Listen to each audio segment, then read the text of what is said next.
Patriotism is the last refuge of a scoundrel, so said Dr. Samuel Johnson, the great 18th century man of letters. And in this case, the patriotism is of those who support the BBC against Donald Trump and say that it is unpatriotic to support Donald Trump in his actions against the BBC. The reason you know this is nonsense is that the people who are coming to the aid of the BBC on this point are people who never normally want to wrap themselves in the flag. Indeed, the very people who are normally extremely sniffy about those who do admire, love, and want to display either the Union Jack or the St. George's Cross. But now they want to raise the patriotic standard, not because they really love their country, but because they don't like Donald Trump. And it completely misunderstands what is going on and why what the BBC has done is wrong, and why the BBC deserves consequences for what it has done. First of all, let us look at the licence fee question. Is it wrong that licence fee money should go to somebody who sues for libel? Let's for the moment assume that it's not Donald Trump, it's somebody else, that the BBC, in its long history, has inevitably libelled people. And for that, it has had to pay out money. And that money comes from the licence fee. It is part of the cost of doing business. And in this instance, I would actually defend the BBC and other broadcasters and media outlets, because sometimes you have to take a risk. Sometimes you think that there is a case to be answered, that somebody has done something wrong, and that you need to take the risk of a libel action, that you are 90% of the way there. You have most of the information that you want, and you have to take that risk, and sometimes it will go the wrong way. And that must be right, because we know that some very undesirable people have used the libel laws in this country to keep information on them secret. Think of Robert Maxwell, think of Mohammed Fayed, people who have very aggressively used the courts, the libel system, to keep broadcasters quiet. Now, the BBC hasn't always been on the right side of this. It hasn't always taken enough risk, but it does have to take that risk. It has sometimes to do things that could be a libel. And it has, other than BBC commercial arm, no primary source of income other than the licence fee. And indeed, it used only to have the licence fee in its 100-year history. So it is reasonable for licence fee money to be used to pay for legal actions.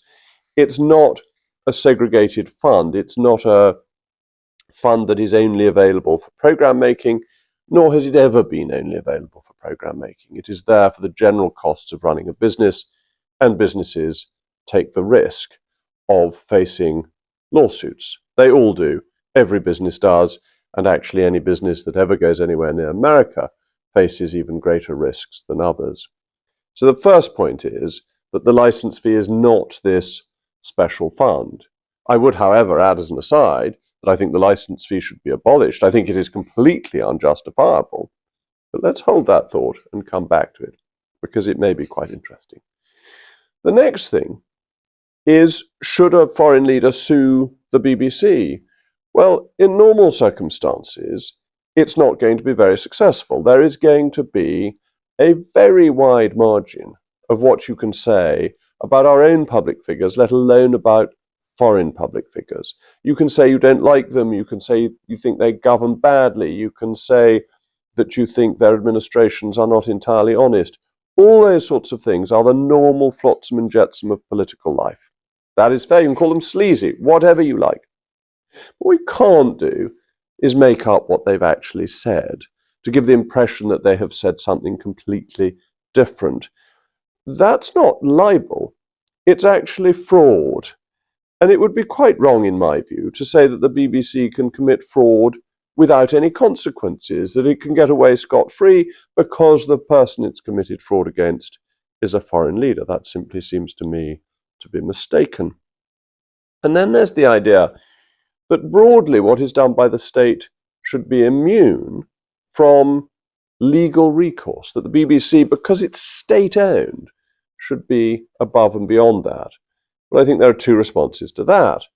The first is that yes, the BBC is state-owned, but it's always tried to pretend that it's independent. It hasn't always been true, but it's always wanted to say it is independent, and this has been very important for things like the World Service, where the reputation of the BBC has been everything, and it needed to show that it was admittedly a state-owned, but not a state-run broadcaster, that it was independent of the state, and its programmes did not reflect the government's policy, they reflected the BBC and were made supposedly impartially. Now, it may have failed on this, but it is an important part of its reputation, particularly when broadcasting to totalitarian regimes. That's the first point on this.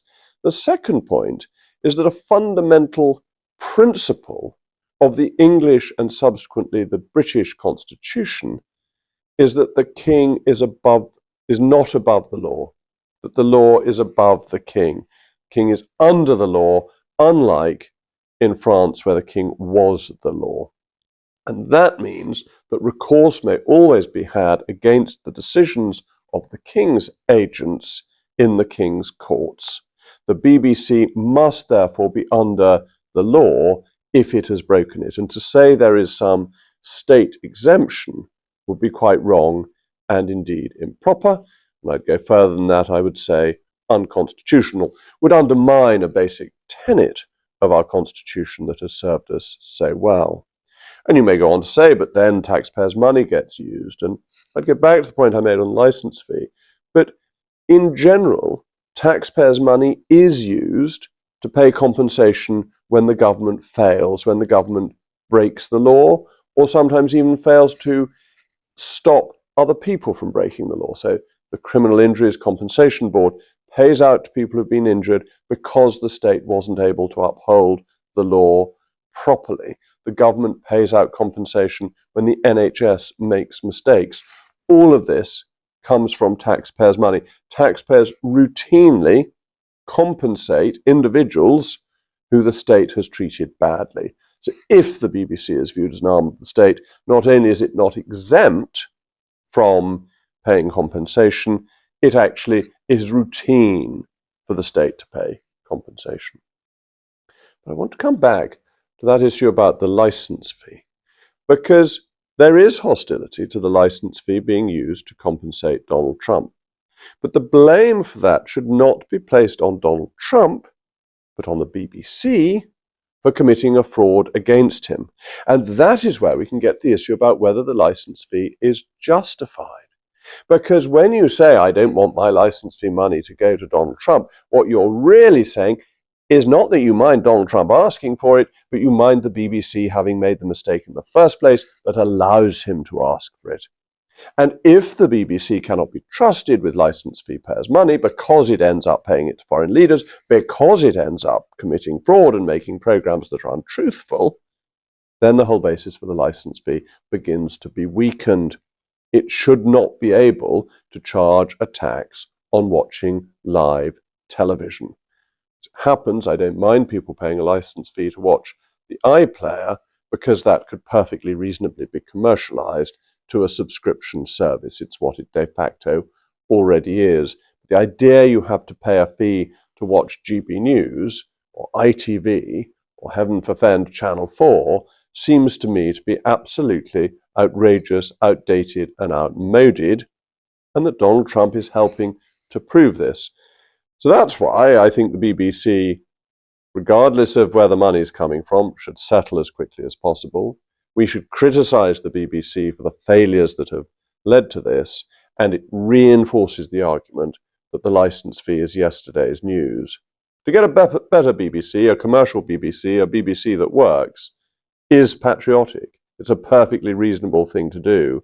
To say the law should not be applied because you want to safeguard the dishonesty of the BBC is truly the last refuge of a scoundrel. As always, thank you very much for watching.